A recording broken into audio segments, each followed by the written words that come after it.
سلام و درود بینندگان ارجمند. این برنامه خبری و تحلیلی اخبار آزادی است که برایتان از مهمترین تحولات در تاجیکستان و جهان خبر می‌دهد. امروز جمعه 26 دکبر است. در این برنامه پایان هفته چنین موضوعها را برای شما آماده کرده ایم. امریکا میگوید با هدف حمایت مسیحیان پایگاه‌های داعش در نیگریه را آتشباران کرده است. نیگریه اصرار می‌ورزد که جنگجویان مسلمانان را هم به داد آوردند. بایگانی ملی امریکا متن گفتگوهای خصوصی پیشینه رهبران روسیه و آمریکا ولادیمیر پوتین و جورج بوش را نشر کرده است. دو طرف در این مکالمه‌های خصوصی رهبران ایران را دیوانه خطاب کردند. به دنبال آن به عیادت خانواده ژورنالیست رخشانه حکیم و میرویم که اولین سال نوش را پشت پنجره های زندان و دور از فرزندان سپری خواهد کرد. بعد 3 روز 4 روز پیش مادرت دو میریم خرسند هر سحر میخیزد 1 روز مون 2 روز مون پیش بوام به میرم گفته. نیروهای آمریکا روز 25 دکبر به قرارگاه‌های جنگجویان گروه دولت اسلامی در شمال غرب کشور نیگریه ضربه زدند. در این باره پرزیدنت دونالد ترامپ و مقامات نظامی آمریکا خبر داده گفتند که حمله ها را برای آن انجام دادند که این گروه در منطقه مسیحیان را هدف قرار داده است. مقامات در نیگریه میگویند این گروه جنگجو نه تنها مسیحیان بلکه مسلمانان را هم به داد آورده است. گزارش را در این باره همکارم میرزانبی خالقزاد تقدیم میکند. نیروهای آمریکا در شمال و غرب نیگریه علیه جنگجویان گروه دولت اسلامی حمله ها انجام دادند. خبرگزاری رایترز میگوید در ویدیوی نشر کرده وزارت دفاع آمریکا دیده می شود که حمله ها از کشتی جنگی صورت می گیرند، هرچند تصدیق آن را توسط منبع‌های مستقل پیدا نکرده است. پرزیدنت ایالات متحده آمریکا دونالد ترامپ که درباره حمله ها در روز میلاد مسیح خبر داد گفت جنگجویان مسیحیان را به حدی که در دوام عصرها دیده نشده است هدف قرار می دهند. ستاد فرماندهی آمریکا در افریقا در گزارش گفت که در حمله ها به پایگاه دولت اسلامی در ایالت ساکاتا چندین جنگجو کشته شد. ستاد مذکور در یک اظهاراتی در شبکه اجتماعی ایکس اول نوشت که حمله ها با درخواست مقامات نیگریه انجام گرفت، ولی کمی دیرتر این اظهارات پاک کرده شد. ترامپ هنوز از ماه اکتبر این جانب درباره خطرها به بقای مسیحیان در نیگریه هشدار می‌دهد و اینچنین تهدید کرده بود که در صورت ادامه حمله ها به جامعه مسیحیان نیگریه مداخله نظامی صورت خواهد گرفت. وزارت کارهای خارجه نیگریه گفت که این عملیات بخشی از همکاری‌های امنیتی از جمله تبادل معلومات اکتشافی و حمله‌های دقیق هدفمندانه میباشد. پیت هکست وزیر دفاع آمریکا به نیگریه برای دستگیری تشکر کرد و گفت این پایان کار نیست. حمله های هوایی بعد آن صورت گرفت که روز پنجشنبه در حمله مرگ طلبانه در شمال شرق نیگریه 5 نفر کشته شد. عین زمان حکومت نیگریه میگوید که جنگجویان در این کشور برابر با مسیحیان مسلمانان را هم هدف قرار میدهند و ادعای آمریکا درباره اینکه مسیحیان به تعقیب روبرو هستند تفسیر نادرست می باشد. در پیامش به مناسبت عید پرزیدنت بولا تینوبو به صلح دعوت کرد و وعده داد که در نیگریه ضد خشونت مبارزه میبرد. در ایالات متحده آمریکا ثبت گفتگوهای رئیس جمهوری سابق جورج بوش و همتای روسیه ولادیمیر پوتین را نشر کردند که ضمن یکی از آنها این 2 نفر رهبران ایران را دیوانه خواندند. 3 سنده که بایگانی ملی آمریکا روز 23 دکبر نشر کرد متن گفتگوهای خصوصی ولادیمیر پوتین و جورج بوش در سالهای 2001 تا 2004 و 2008 می باشد. همکارم طاهری سفر به بخشی از گفتگوهای 2 رهبر درباره برنامه‌های اتمی ایران توجه کرد و قبل از برنامه در صحبت از او جزئیات این مکالمه ها را پرسیدم. رهبران آمریکا و روسیه از همان اول درباره تهدید برنامه‌های اتمی ایران توافق نظر داشتند و در اولین گفتگوی هر دو در اسلوونیا در سال 2001 ولادیمیر پوتین به جورج بوش گفته است به نظر او ایران در پی ساختن بمب اتمی است. این مکالمه زمانی صورت گرفت که ایران را به پیش بردن تحقیقات درباره ساخت بمب اتمی متهم کردند. ولادیمیر پوتین در همین گفتگو اطلاعی مخفی را در اختیار جورج بوش گذاشته و گفته است متخصصان ایرانی از همکاران روس خود درباره موضوعهای حساس پیرامون سلاح اتمی میپرسند. پوتین گفته است هیچ شبهه‌ای نیست که آنها یعنی ایران سلاح اتمی میخواهد. من به آدمان خود گفتم که چنین اطلاعی را به آنها ندهند. پایان اقتباس. در صحبت‌ها درباره برنامه‌های اتمی ایران، جورج بوش گفته است که استفاده زور به ضد ایران را کاری مناسب نمی‌داند، اما نمی‌تواند آن را هم صرف نظر کند. او به اریل شرون نخست وزیر سابق اسرائیل اشاره کرده است که در فکر استفاده گزینه نظامی به ضد ایران بوده است، چرا که به گفته جورج بوش سلاح اتمی ایران اسرائیل را سخت می‌ترساند. جورج بوش که در عهد او آمریکا درگیر دو جنگ هم در عراق و هم در افغانستان بود، اصرار کرده است که راه دیپلماتی باید نتیجه بدهد، چرا که اگر اسرائیل به ایران حمله کند درهای جهنم باز می شود. از همکارم همچنین پرسیدم که نگرانی های رهبران امریکا و روسیه درباره برنامه های اتمی ایران بیشتر از چی عبارت بوده است؟ جورج بوش در مکالمه‌های محرمانه خود با ولادیمیر پوتین گفته است ما نیاز نداریم این دیوانه‌های مذهبی سلاح اتمی داشته باشند. عین نگاه را هم پوتین داشته است و در گفتگوی در سال 2001 با جورج بوش ایران را کشوری یاغی و یا سرکش خوانده گفته است. روسیه تاریخ پیچیده با ایران دارد. دو طرف در این مکالمه‌های خصوصی رهبران ایران را دیوانه خطاب کردند. جورج بوش گفته است این آخوندهای نامنتخب هستند که در ایران تصمیم می‌گیرند.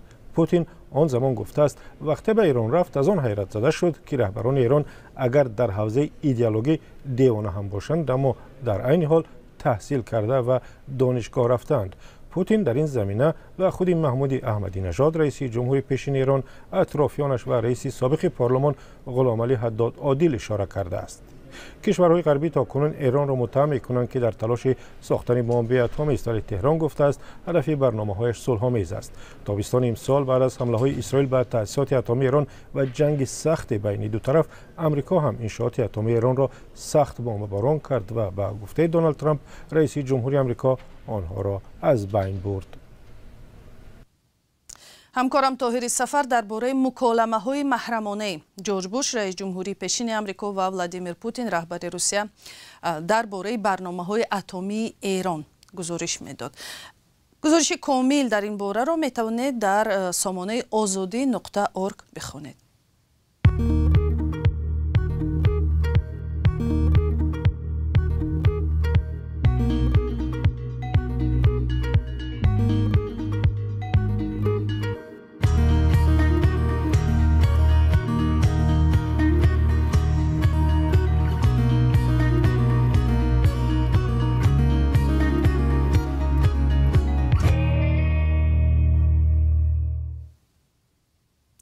سال 2025 که به پایان خود نزدیک می شود، تحولات زید و نقیض و توجه تکان دهنده زیادی داشت و یکی از آنها به حکم‌های طولانی زندان روانه شدن دست کم دو ژورنالیست، احمد ابراهیم سردبیر پایک در ختلان و رخشانه حکیم و ژورنالیست تحقیقگر در دوشنبه بود.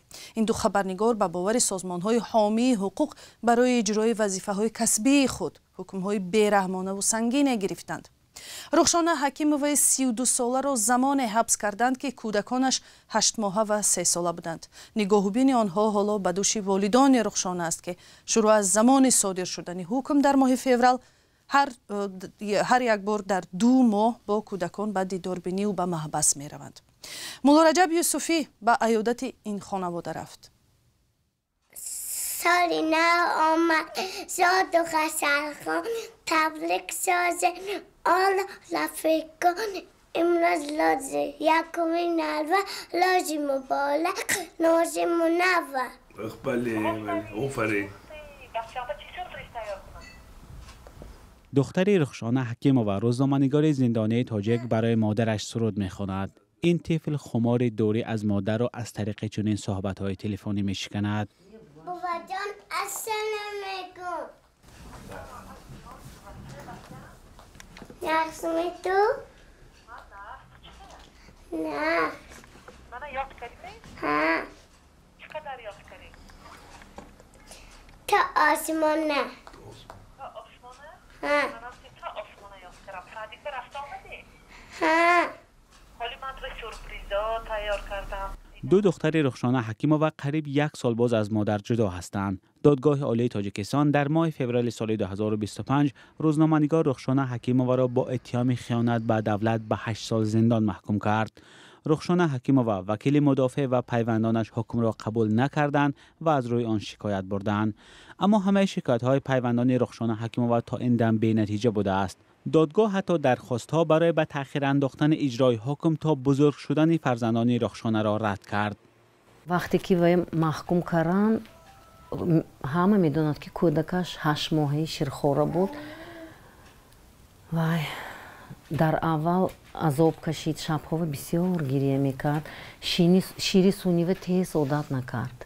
شیری سونی و تیز عادت نکرد، برای من بسیار بیمار میشد. شب برسو گیره میکرد. هم شهنوره دخترچه کلانیش وای حالی 3 ساله شدگی نبود. وی هم هر روز میپرسید وای مادرم کنی کودکستان می آمد و در آمده. مادرم اومد، گفتم می آمد و هر جا نگاه میکرد. ثانی وای اکو ما گفتیم که مادرت بیمار خاننده. فکر میکرد، حالی هم فکر میکند که مادرش در بیمار خانه. خیر خیلی عذاب کشیدیم اول. خیر اکو عادت حاضر خیر عادت کردیم، گوییم بر بیر اکو فرزندانش بقیم ما حرکت میکنیم هم به ناز نگاه کنیم مهربانی کنیم، لیکن بر بیر جای مادر هیچ کس نمیگیرد. برای همین اکو خیر عذاب ده بسیار اغناقیم. بوواش موچ کنی؟ شکرانه حالا مادر را به سری ندیده است. او همگی 8 ماه بود که مادرش را زندانی کردند. فرزندان رخشانه حکیمووا حالا هر 2 ماه با مادرشان در محبس زنانه نارک وامی خورند. بعد هر دیداربینی کودکان نمیخواهند از نزد مادر برگردند. دیداربینی و میریم، آمدن برسو گریه میکند، گشته آمد به گریه میکند، میگوید که من وای مادرم کتی میمانم همینجا. گریه میکند. خیر یک بالا کره میبیاریم، گیره کننده گشته میبیاریم. با میبیاد زیتا 1 هفته با وای زیق میگردد در فکری مادره. این کودکان چی بودن زندان و دادگاه را حالا نمیفهمند. تنها امید دارند که روز طبابت مادرشان تمام می شود و او به نزدشان برمیگردد. ما میگویم که بعدی 3 روز 4 روز پیشی مادرت میری گویم خورسند هر سحر میخیزد 1 روز موند 2 روز موند پیشی بوام بمیرم. گفته ایقا بوام ساز نشد ایا میگوید من ایا میگوید سانی روات رخشانم گفت که با 4 تا اوکولام موند 4 تا اوکولام ادا شد میرم بچم گوید میبیاد ایا بوام 4 تا اوکولاش مونده است. گفته با امید ده بیچاره کن. پیوندانش میگویند که رخشانه حکیمووا از شرایط زندان شکایت ندارد و احوالش خوب است. او در محفل‌های زندان شرکت میکند و زبان انگلیسی میآموزد، اما دوری از فرزندان خردسال برایش سخت است. با گفته پیوندان رخشانه حکیمووا خود را بیگناه می‌حسابد و هیچگاه اتهام اعلان شده را نپذیرفته است. دادگاه پرستاری 2 فرزند رخشانه حکیمووا را به دوش والدانش گذاشته است. پدر و مادر رخشانه میگویند که از چیز کمبود ندارند، اما درد دوری از مادر برای طفلانش آسان نیست. امید یگانه این عائله همین است که این هجران هر چیز زود پایان یابد و رخشانه حکیمووا به نزد فرزندانش برگردد. خانه بابا در سر کوچه جای نشستن در زل ارچه. تو چیکار نزمیشتا نبانون هوا صاف و بهبان لوان آبکی جوبان. برنامه اخباری آزادی به پایانش نزدیک می شود، اما خبرهای تازه را شما همیشه می توانید از سامانه azadi.org پیگیری کنید. جدا از سامانه ما در صحیفه های رادیوی آزادی در شبکه های اجتماعی اینستاگرام، تلگرام و تیک تاک و فیسبوک هم خبرها و ویدیو و عکس ها از تحولات کشور نشر می شوند. شما هم می توانید از همین صحیفه ها برای برپا کردن تماس با رادیوی آزادی استفاده کنید. با رادیوی آزادی باشید و خدا نگهبان شما.